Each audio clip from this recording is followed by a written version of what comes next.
Greetings, biography lovers around the globe. Welcome to Alpha Biography channel. Here we unravel the threads of history, shedding light on the lives of the famous, the infamous, and the hidden gems of our world. We offer a rich tapestry of tales, from the humble beginnings to the dizzying heights of success, and sometimes, the precipitous fall from grace. Today, we delve into the life of George Santos, a man who conned his way to Congress. Born on the 22nd of July, 1988 in New York to Fatima Aziza Caruso Horta de Volder and Gertsino Antonio dos Santos Jr., known as Junior, both born in Brazil. George Santos's younger sister's name is Tiffany. His maternal grandparents, Paulo Horta de Volder and Rosalina Caruso Horta de Volder, were also born in Brazil. 3 of his 4 maternal great-grandparents were also born in Brazil, while the others were born in Belgium.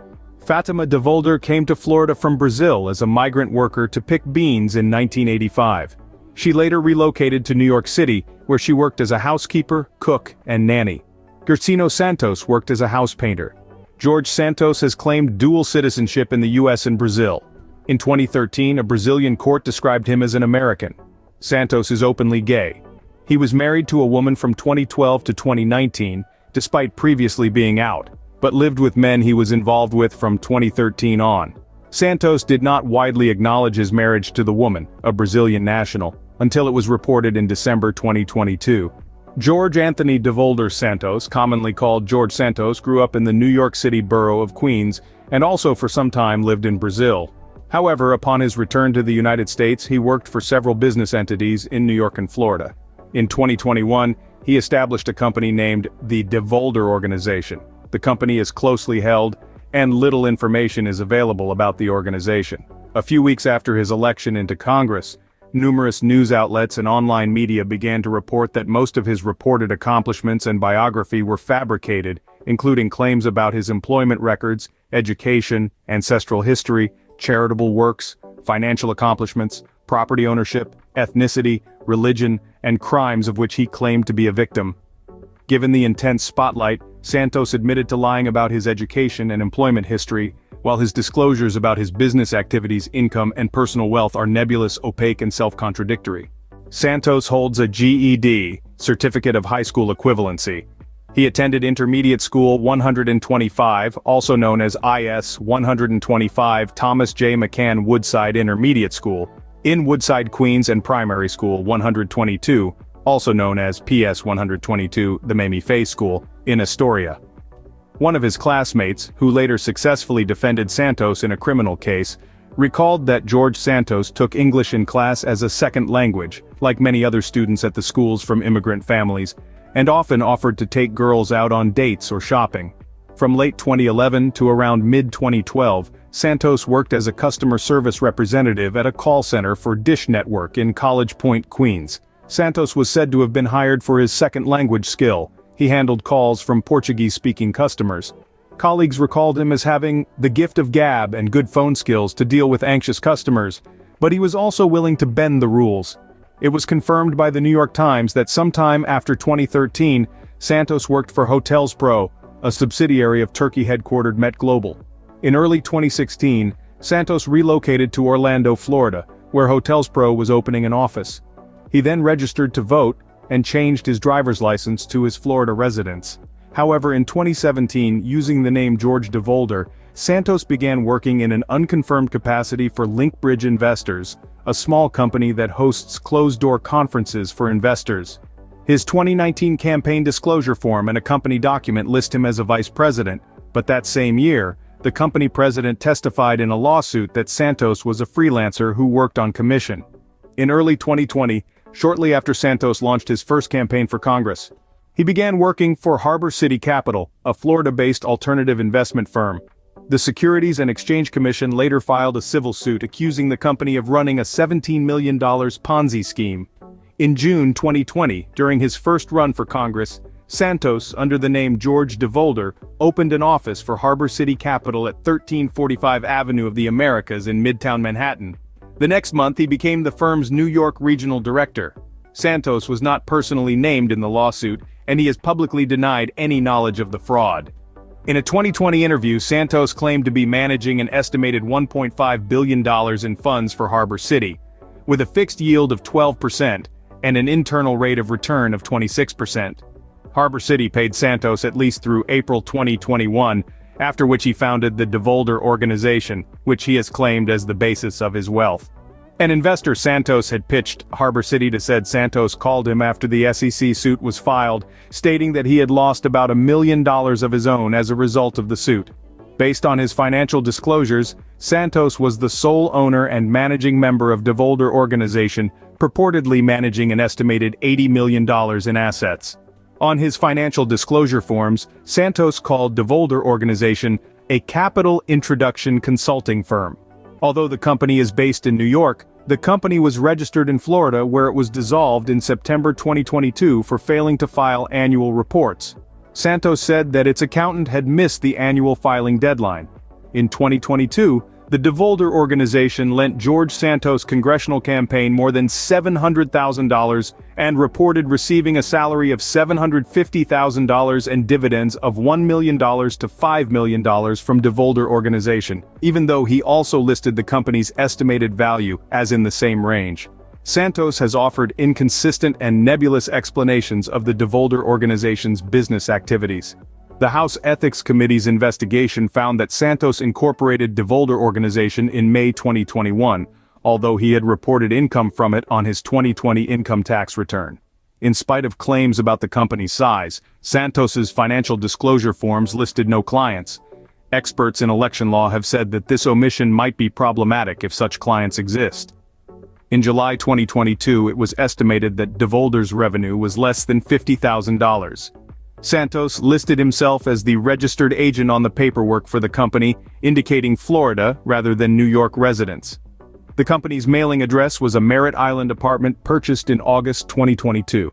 The House Ethics Committee found that the DeVolder organization's 2021 financial statements showed a $13,000 loss. At the time Santos filed his 2022 financial disclosure statement, DeVolder organization had $4 in its bank account.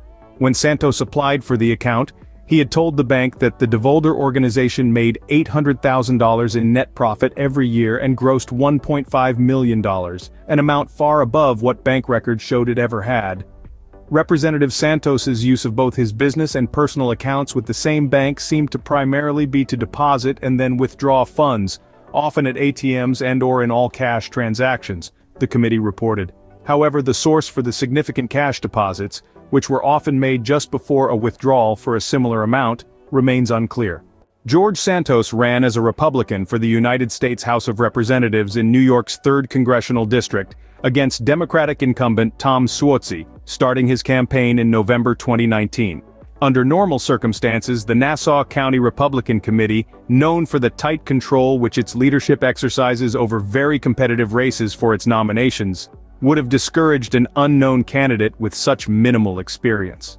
But the COVID-19 pandemic depressed interest in the race, and Suozzi was expected to win handily in any event. As a result, no other candidates put their names forward, leaving Santos as the nominee that year. Suozzi recalled that during their few joint campaign appearances, Santos came across as a phony, and that because Santos was so little known in the district, the Suozzi campaign decided not to pay for opposition research, deciding that it would be counterproductive to increase his name recognition by drawing attention to him, even negatively. Suozzi won as expected 55.9% to 43.4%, a margin of about 46,000 votes. Despite the loss, local Republicans were pleasantly surprised by Santos's performance. Santos refused to accept his 2020 defeat and baselessly claimed that the vote totals had been manipulated. He began raising money and hiring additional staff for a recount, insisting that half the Democratic ballots should have been discarded, and refused to leave the orientation session for new members of Congress, even after his opponent's victory was certified. Shortly after his loss to Suozzi, Santos formed Gad's PAC, a leadership PAC, and began raising money to run again for the same seat. Former New York State Republican Chair Nick Langworthy said that George never stopped being a candidate and was spending time at Mar-a-Lago, raising money in different circles. In mid-2021, one of Santos's former advisors found out about his connections to Harbor City and some of its business practices. He was unsuccessful in getting a newspaper to cover it.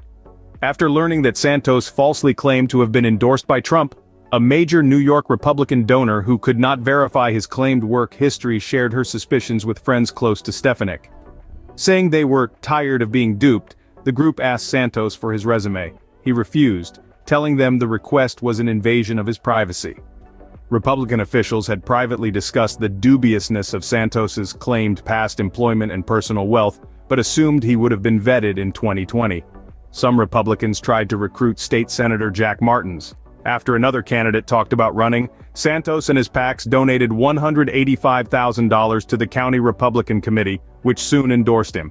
Republicans assumed that Santos would be running against Suozzi again, and Nassau County Republicans concentrated their efforts on state and local office. After Suozzi announced in November 2021 that he would not seek re-election to Congress, and instead would challenge Kathy Hochul for the Democratic gubernatorial nomination, the seat was left open, improving Republicans' chances. For the Republican nomination, Santos himself ran unopposed for the open seat against Democratic nominee Robert Zimmerman, who had run for the similar 4th District seat 40 years earlier, securing the 2022 nomination in late August in a 6-way primary. In September 2022, the North Shore leader reported on Santos's employment at Harbor City, and on questions raised by Santos's personal financial disclosure forms, as well as his claims of personal wealth. In an October editorial, the paper endorsed Zimmerman, saying that Santos was weird, unprincipled, and sketchy, and, most likely just a fabulist, a fake. Late in the campaign, both parties realized the elections on Long Island would be close and could decide control of the House. A Democratic Political Action Committee spent $3 million in the 3rd District race to support Zimmerman. On the Republican side, the Congressional Leadership Fund, CLF, spent nothing, while at the same time committing $1.5 million to the neighboring 2nd and 4th District races, also ultimately won by Republicans. Santos defeated Zimmerman in the November 2022 election by an 8% margin, flipping the district in what observers saw as an upset, and helping Republicans retake control of the House by a narrow margin. His election made him the first LGBT non-incumbent Republican elected to federal office against all odds. Santos had made it to Congress, but his journey was far from over. On January 11th, 4 Republican New York congressmen who had also been elected in 2022, Anthony D'Esposito, Nick LaLota, Nick Langworthy, and Brandon Williams, called for Santos to resign. The other 2 freshman Republican members of Congress from New York, Mark Molinaro and Mike Lawler, followed suit. Joseph Cairo, the chair of the Nassau County Republican Party, also called for Santos to resign, saying that he had disgraced the House of Representatives and we do not consider him one of our Congresspeople. Santos refused to resign and kept the support of Republican House leadership, including former House Speaker Kevin McCarthy, House Majority Leader Steve Scalise, and Representative Elise Stefanik, the 4th highest-ranking House Republican, who relied in part on Santos's vote to support their very narrow 4-seat House majority. McCarthy did not deny Santos committee assignments or impose any penalty on him for the misrepresentations he made during his campaign. Santos was assigned to the committees on small business and science, space, and technology. On January 31st, he announced at a meeting of House Republicans that he was vacating his committee memberships, but said the move was temporary. In February 2023, George Santos co-sponsored a bill to designate the AR-15 style rifle the national gun of the United States. In 2023, Santos voted in favor of the key bills supported by the House Republican leadership.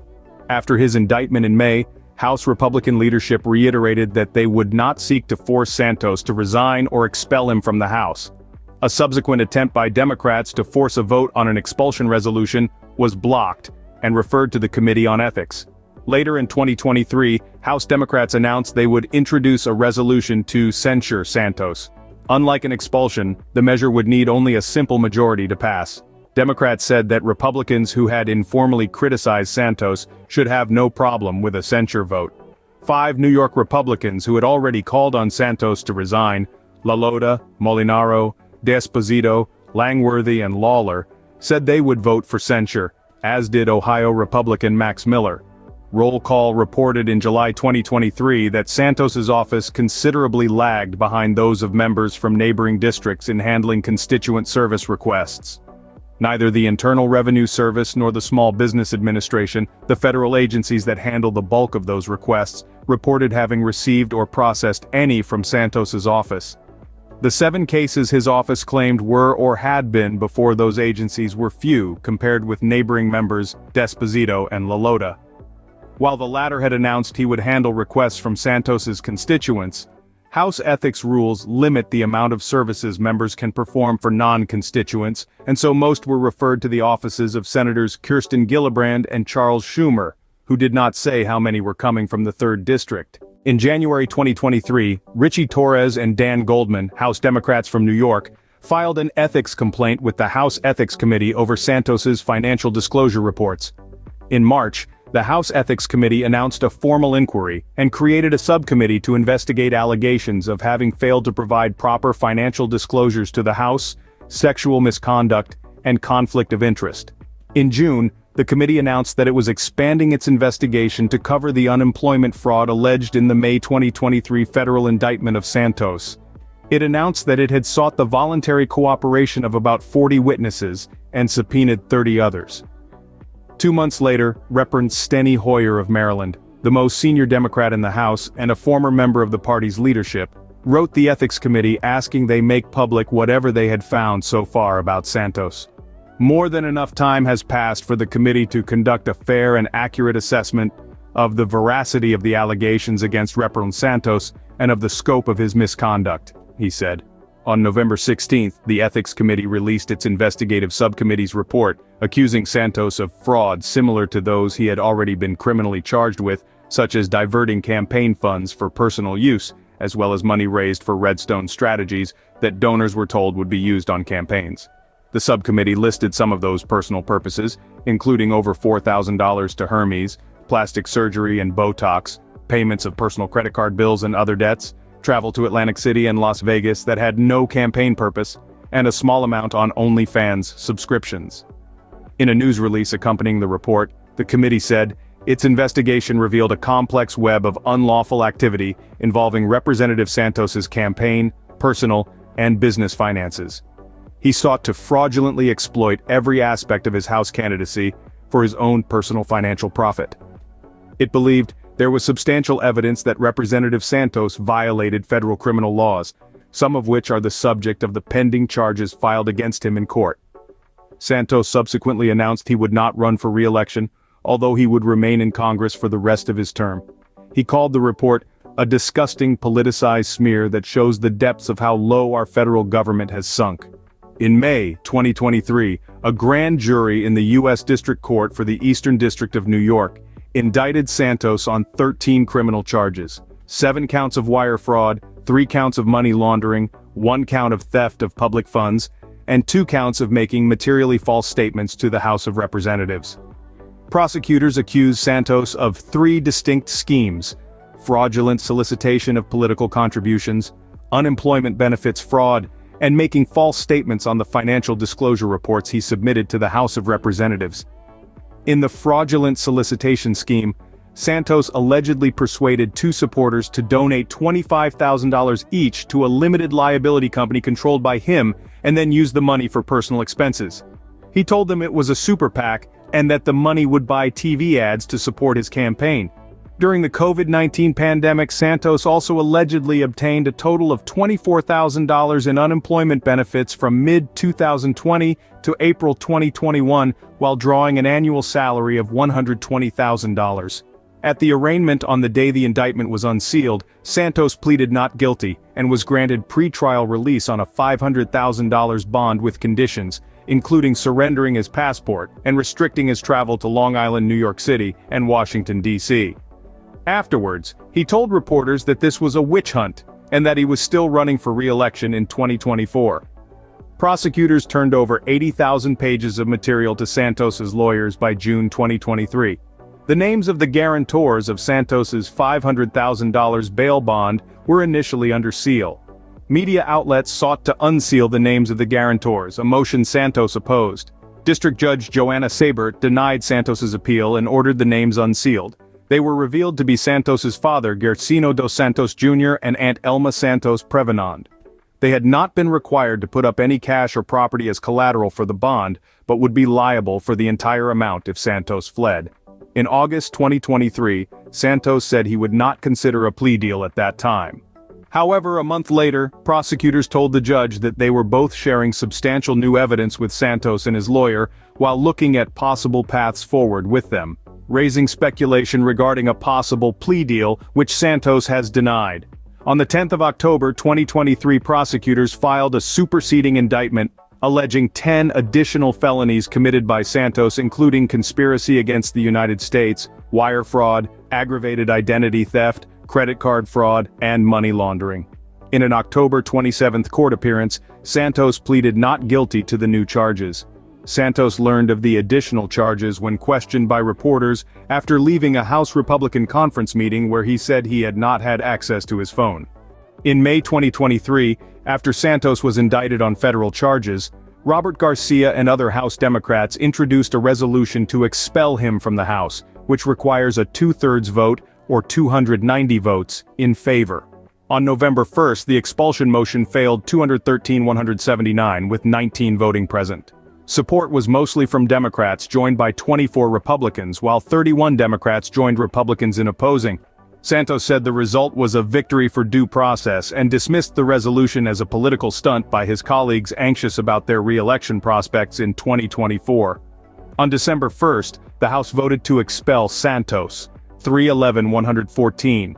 He is the sixth member of the House to be expelled, the only Republican, and the only member expelled without first being convicted of a federal crime or having supported the Confederacy. George Santos's story serves as a cautionary tale, a stark reminder that the pursuit of power, when disconnected from ethical considerations, can lead to ruin. His life, a labyrinth of ambition, manipulation, and betrayal, paints a vivid picture of the rise and fall of a man who, for a time, held the reins of power in his hands. His journey to Congress was not paved with honor and integrity, but rather with deceit and trickery. He manipulated the system, exploited the trust of the people, and conned his way to a position of authority.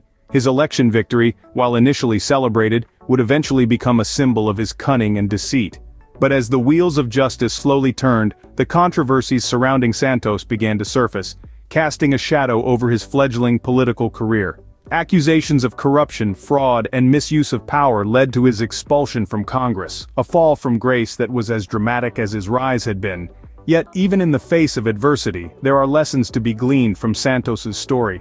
It reminds us of the importance of integrity in leadership.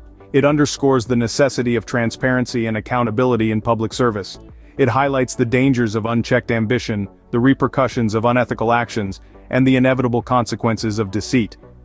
In the end, George Santos will be remembered not for his achievements, but for his audacious con. His story serves as a sobering reminder that power, when pursued at the expense of ethical principles, can lead to one's downfall. And so, we are left to reflect on the legacy of George Santos, a man who conned his way to Congress, only to lose it all. Thank you for joining us on this journey through George Santos's life. As we've seen, his story is one of intrigue, tenacity, and controversy. It is a tale that provides insight into the highs and lows of political life, the trials of ambition, and the consequences of deception. Just like the chapters of a good book, each phase of Santos's life has offered something unique and compelling. From his humble beginnings, through his ambitious stride towards Congress, to the tumultuous end of his political career, we hope this fascinating biography has captivated your interest and curiosity. The life of George Santos serves as a stark reminder of the important role integrity plays in public service. It is a tale that leaves us questioning, pondering, and perhaps even learning from the mistakes of others. It is biographies like this that help us understand the complexities of the human condition, the allure of power, and the price of deceit. We hope you've enjoyed this deep dive into the life of George Santos. If you found his story as fascinating as we did, we encourage you to share this video. Let others join in on the journey. Let them explore the life of a man who conned his way to Congress. If you have any thoughts, insights, or perspectives on Santos's life, we'd love to hear them.